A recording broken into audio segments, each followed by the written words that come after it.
Noviembre 96 Tango, manténgase a 2000 en aproximación final. No retransmita. Si no recibe instrucciones durante 5 segundos, abandone la aproximación por radar y diríjase directamente hacia el faro exterior del compás y efectúe descenso por ILS. Póngase en contacto con la Torre de Los Ángeles 118.9. 235, su nuevo rumbo, manténgase a 2000. A 10 kilómetros de la pista, vire a la derecha rumbo 245, su nuevo rumbo. Noviembre 96 Tango libre para aterrizar en la pista 25 izquierda, viento 250 grados a 7 nudos, a 9,5 kilómetros de la pista, rumbo 245. A 1 kilómetro de la trayectoria de planeo, rumbo 245, a 9 kilómetros de la pista. Ahora sobre la trayectoria de planeo, empiece su descenso a velocidad normal. 245 su rumbo, pasando el marcador exterior del ILS de Los Ángeles. En la trayectoria de planeo, rumbo 245, en rumbo. A 7.6 kilómetros de la pista, sobre trayectoria de planeo, en rumbo. Rumbo 245. Vire a la izquierda rumbo 243 su nuevo rumbo. A 7.2 kilómetros de la pista, sobre la trayectoria de planeo. A 5.6 kilómetros de la pista, 4,5 metros sobre la trayectoria de planeo. Ajuste el descenso, vire a la derecha rumbo 249 su nuevo rumbo sobre la trayectoria de planeo. Vire a la izquierda rumbo 247 sobre la trayectoria de planeo, rumbo 247. Enfilado al extremo izquierdo de la pista, pasando el marcador medio, tome el mando, complete su aterrizaje, póngase en contacto con la torre de control de Los Ángeles en 118.9.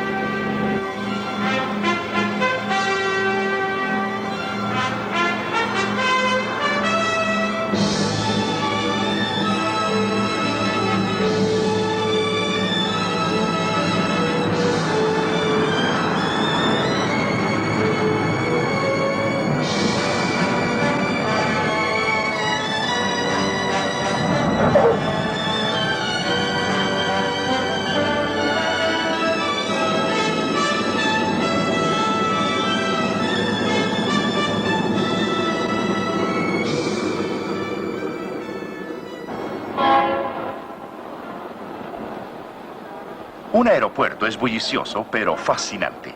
Los viajeros se apresuran para salir a lugares distantes. La actividad y estrépito de los aviones que parten o arriban. 88, Los Angeles ground, call 190 for taxi. Pero tras bastidores se teje una trama que pocos imaginan y que encierra su propia y especial fascinación.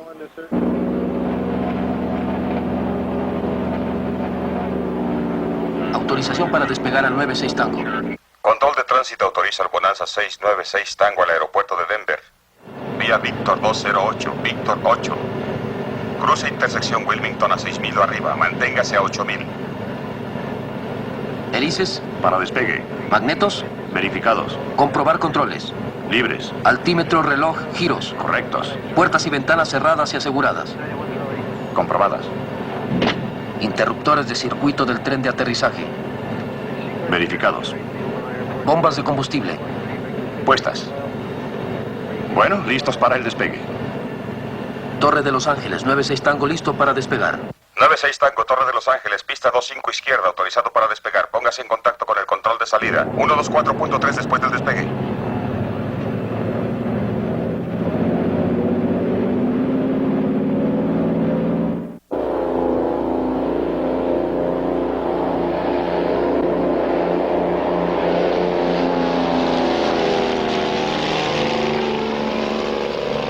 Tren de aterrizaje arriba.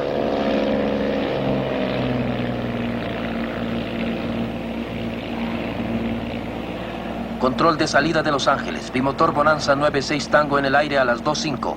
Bimotor Bonanza 96 Tango, control de salida de Los Ángeles. Póngase en contacto con el control de radar al cruzar la costa.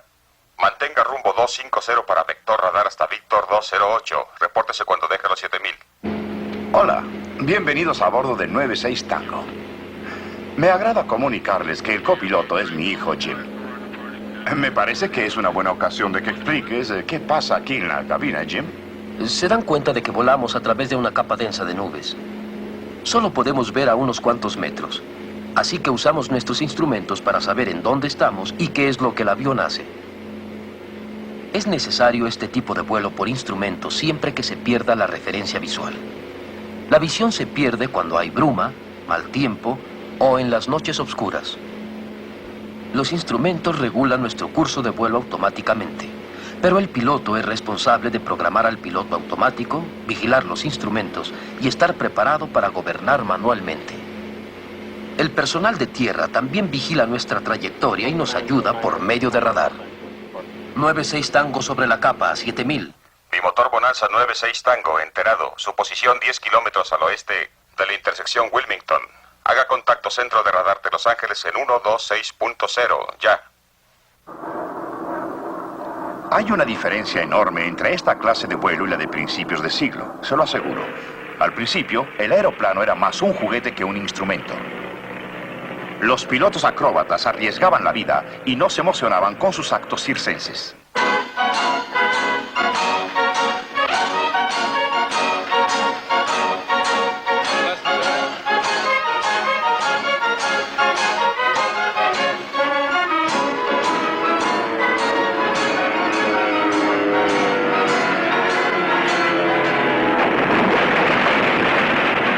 Los primeros pilotos volaban enteramente por sus sentidos: la vista, equilibrio, dirección. Se llamaba vuelo por el asiento del piloto y lo hacían bien.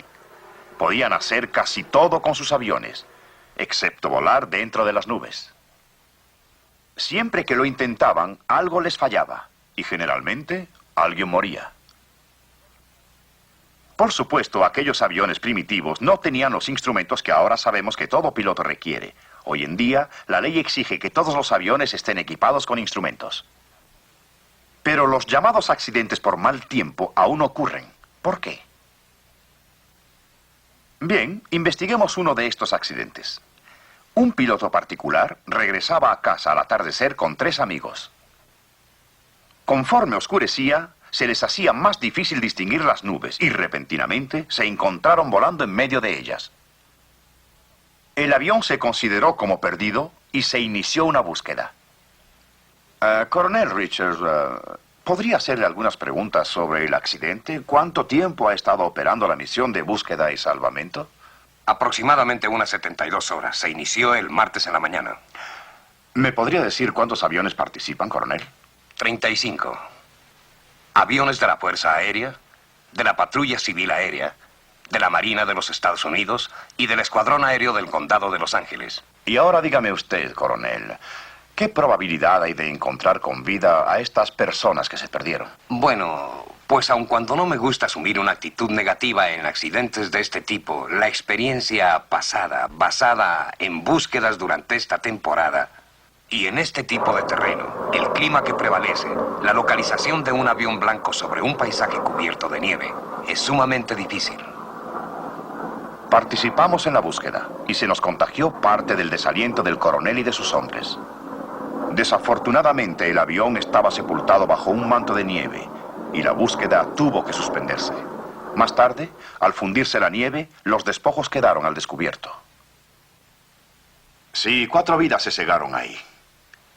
Sin necesidad alguna, a esto le llamamos un típico accidente por mal tiempo. Un piloto bueno, pero no experimentado, carente de medios para enfrentarse a una tormenta de nieve. Prácticamente desintegró a su avión en el aire con las violentas maniobras que le dictó su total desorientación. Ahora, manteniendo en mente lo que han observado, quiero que escuchen una grabación de otro piloto que tampoco estaba preparado para lo que se encontró. Este vuela con un bien equipado avión bimotor, pero él tampoco sabe volar por instrumentos. Perderá el control del avión después de 30 segundos de haber entrado en las nubes. Sierra 64 Alpha, are you equipped and qualified to fly instruments? I have enough instruments to fly. I had maybe 18 hours, but I have not got a reading on IFR as of yet. Cessna 64 Alpha, and what are your intentions? I would like to come on in. Roger 64 Alpha, are you requesting emergency authority to descend through the IFR conditions to land? If all possible, I am requesting emergency to land if I could get down. Cessna 6-4 Alpha, descend and maintain. 4,000, over. 4-0. Have a difficulty, Cessna. 6-4 Alpha, make an immediate, level off, Cessna 6-4 Alpha. Cessna 6-4 Alpha, if you are in a spin, release your controls. 6-4 Alpha, are you in a spin, over? Yes. Roger, 6-4 Alpha, release your controls, over. Controls released, over.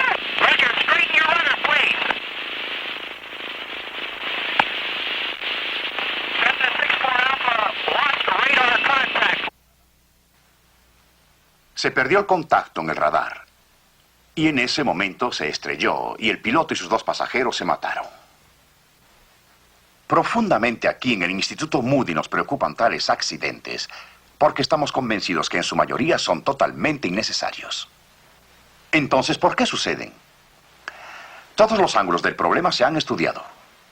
Los modernos aviones y su instrumental, las características del barrenado de la muerte y los factores humanos involucrados. Tenemos la plena convicción de que la parte básica del problema radica en la mala interpretación del mecanismo humano de equilibrio. Si usted es un piloto, lo que vea y oiga en los siguientes minutos podrá ser su mejor seguro sobre la vida. Jim. Todos sabemos que podemos caminar bien con los ojos cerrados y mantener el equilibrio. ¿Pero sabían que un piloto no puede volar con los ojos cerrados?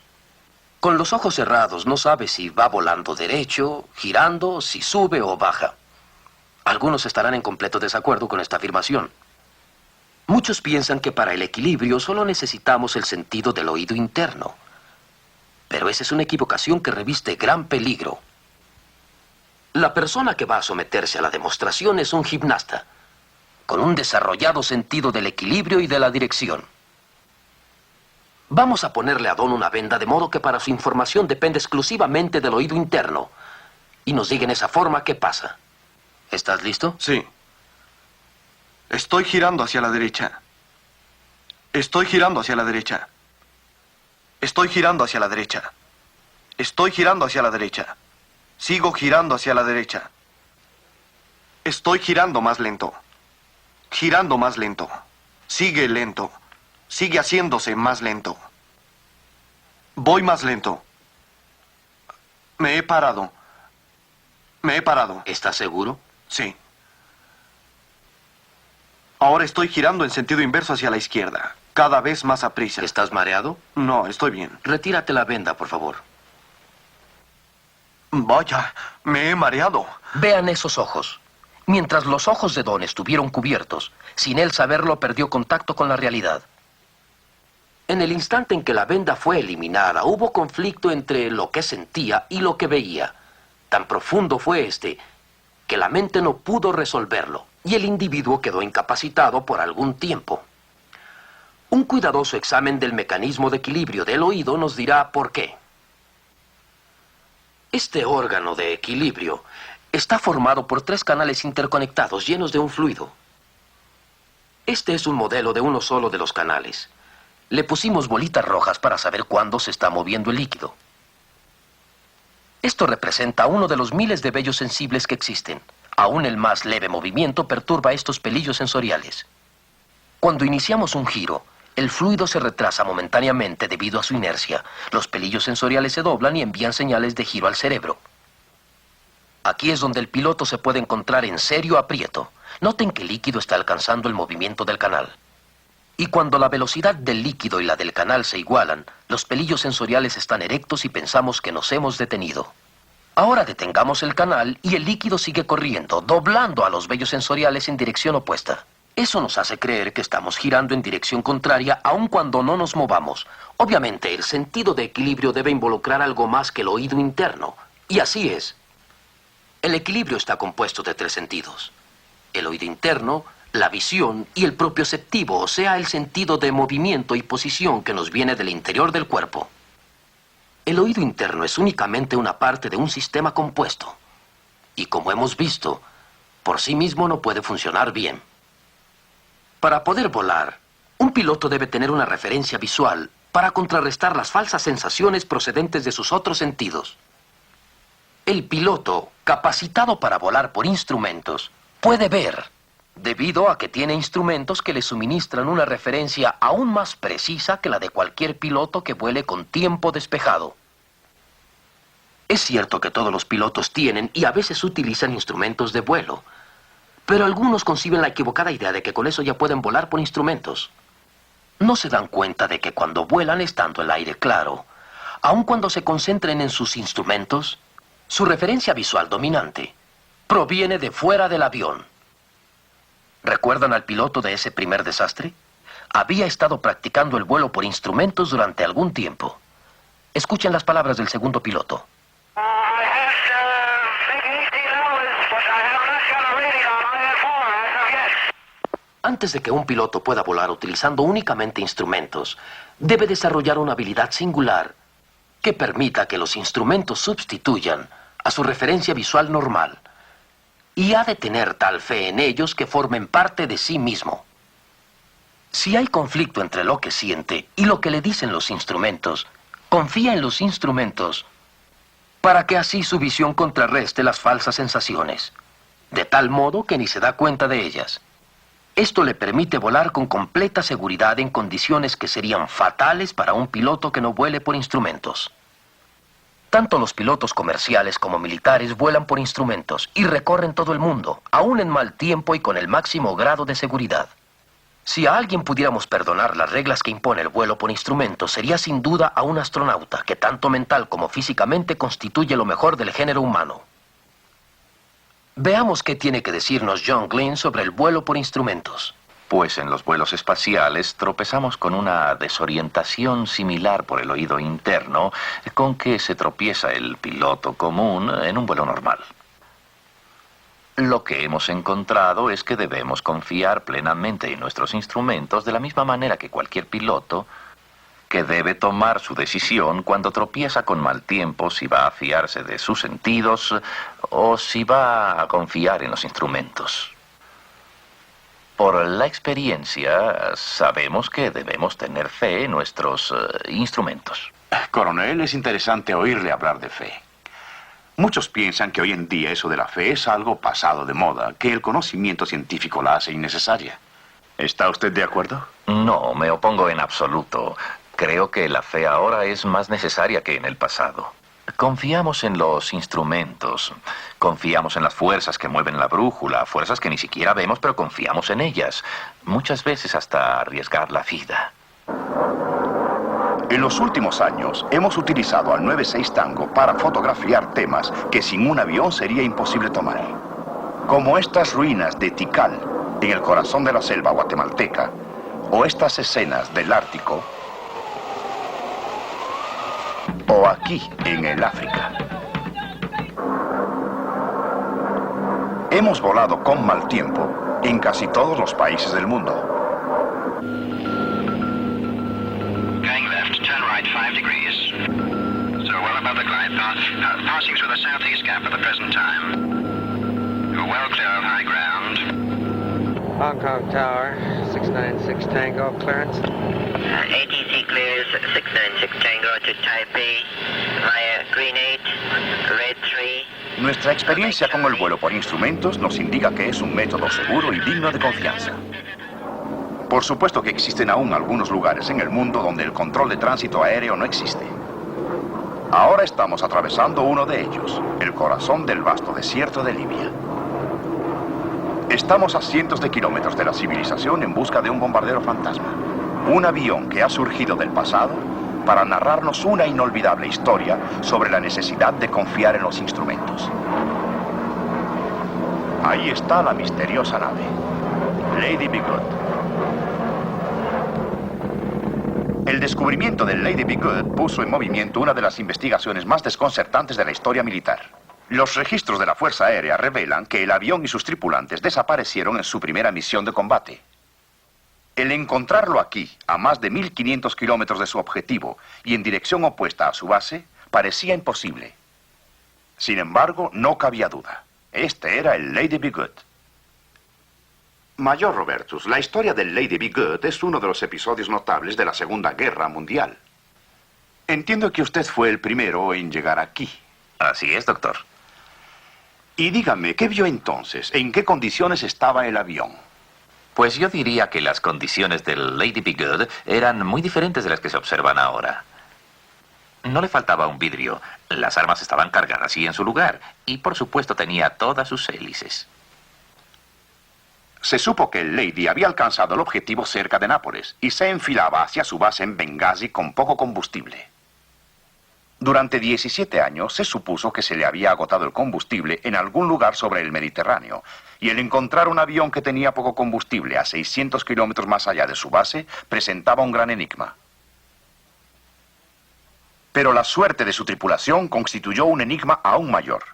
Por el aspecto del desastre, se determinó que la tripulación se había lanzado en paracaídas poco antes de que se estrellara. Parecía que habían desaparecido sin dejar huella. Más de un año después, se descubrió el punto en que se habían lanzado. Un miembro de la tripulación abandonó este paracaídas. Los extremos expuestos los cortó la tajante arena. El resto, intacto, está como nuevo. Este cartucho vacío de luz de bengala se encontró en el desierto. En la cercanía se encontró el cuerpo del teniente Woratka. Fue quizá el más afortunado. Su paracaídas no se abrió. ¿Y qué de los demás? Se suponía que no podían haber ido muy lejos, ya que la temperatura en el día alcanzaba de 57 a 60 grados centígrados. Los expertos afirmaron que no podían haber caminado más de 80 kilómetros. Por simple casualidad, se descubrieron 5 cuerpos aquí, a la increíble distancia de 125 kilómetros del punto de descenso. Leeré algunos fragmentos del diario que estaba junto a uno de los cuerpos. Jueves 8, llegamos a las dunas. Nuestro estado muy lastimoso. Continúa soplando la arena. Todos muy débiles. Pensé que Sam y Moore habían muerto. Lamotte perdió la vista. Todos tenemos los ojos lastimados. Y el viernes 9... Shelley, Rep y Moore se separaron para buscar ayuda. Los demás estamos extenuados. Parece imposible que 3 hombres hayan podido luchar más, pero así fue. El sargento Rep Slinger, al que en el diario se refieren como Rep, avanzó otros 40 kilómetros. El sargento Shelley llegó hasta este punto. Había caminado 183 kilómetros. El cuerpo del sargento Moore todavía no ha sido descubierto. Quizá nunca sabremos hasta dónde llegó. ¿Qué capricho del azar logró desviar a estos infelices de su base para ir a morir en el desierto? Aquella noche, cuando regresaban de Nápoles, apenas acomodada la tripulación para el largo viaje de regreso, los instrumentos empezaron a actuar de modo extraño. El indicador ADF se desvió indicando que ya habían dejado atrás su base, pero si faltaban todavía horas para llegar. La tripulación se enfrentó a una decisión difícil. Deseaba confiar en sus instrumentos, pero la lógica les indicaba que debían andar mal. ¿Estaban averiados o tal vez el enemigo enviaba un señuelo? No era posible que ya hubieran llegado, así que siguieron adelante. En el momento en el que perdieron la fe en sus instrumentos, su única esperanza era localizar la luz del faro en Bengasi. Así, el piloto descendió por debajo de las nubes y todos empezaron a buscar una luz que jamás verían. La habían dejado atrás muchos kilómetros. Bueno, había otra explicación lógica a lo que sucedió esa noche. Una que concordaba perfectamente con los instrumentos. A la altura a la que viajaban, pudieron haber encontrado un viento de cola extremadamente fuerte que los llevara a toda velocidad más allá de su base con horas de anticipación. Ahora sabemos que eso fue lo que ocurrió. Los instrumentos tenían razón. Fueron cuidadosamente verificados después que se descubrió el avión en el desierto. Trabajaban a perfección. Sobre el panel de instrumentos de cada avión y en cada mente y corazón humano deberían grabarse indeleblemente estas palabras. Hay camino que al hombre parece derecho, pero su fin es camino de muerte. ¿Recuerdan las señales del oído interno? Algunas son buenas, otras equivocadas. Pero sin una norma exacta de referencia externa, podemos estar completamente equivocados sin siquiera sospecharlo. Lo mismo se puede aplicar a la razón y a la lógica. Cuando nos enfrentamos a alternativas igualmente lógicas, no podemos confiar en nuestros sentidos. El hombre en esos momentos debe tener una norma exacta de referencia que lo guíe. El vuelo por instrumentos se basa en el principio de que el piloto debe tener una norma de referencia exacta fuera de sí mismo y debe tenerle fe inquebrantable a esa norma. Un astronauta lanzado a un viaje espacial depende de las leyes que se utilizan para calcular su trayectoria. Sabe que éstas no cambiarán antes de que regrese a Tierra. Esta inconmovible fe en que el universo se gobierna por leyes inmutables es la base de la ciencia moderna.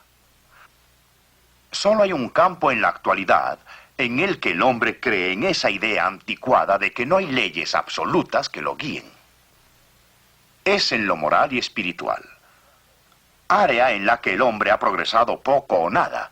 El área en la que se rehúsa a aceptar una norma de referencia exterior a sí mismo.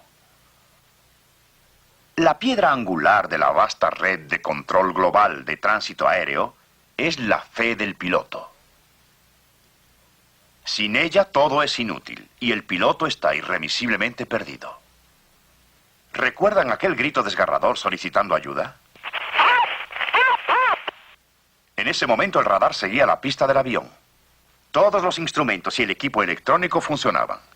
El personal de tierra hacía hasta lo imposible por ayudarlo. Pero había algo de extrema importancia que no podían hacer por el piloto. No podían creer por él. Dios nos ha suministrado un sistema completo de guía moral y espiritual. Nos ha dejado un manual que describe esas normas inalterables. Igual aquí, la fe es la base de todo el sistema. Sin ella, todo se vuelve inútil.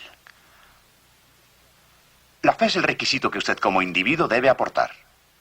Claro que puede ser alentada por otros, pero en última instancia es su personal responsabilidad. De nuevo aquí, la fe es la diferencia que media entre la vida y la muerte. Hay camino que al hombre parece derecho, pero su fin es camino de muerte. Pero hay una maravillosa alternativa, que dimana del amor de Dios por la humanidad. Porque de tal manera amó Dios al mundo que ha dado a su Hijo unigénito, para que todo aquel que en él cree no se pierda, mas tenga vida eterna. Vire a la izquierda rumbo 243. 243, su nuevo rumbo. A 7 puntos. El piloto que se guía por instrumentos reconoce sus limitaciones físicas y acepta por fe la guía que se le suministra. En vista de las exigencias y limitaciones espirituales del hombre, ¿no será aún más perentorio que nosotros aceptemos la guía que nos ofrece Dios? Encomienda a Dios tu camino y confía en Él, y Él hará.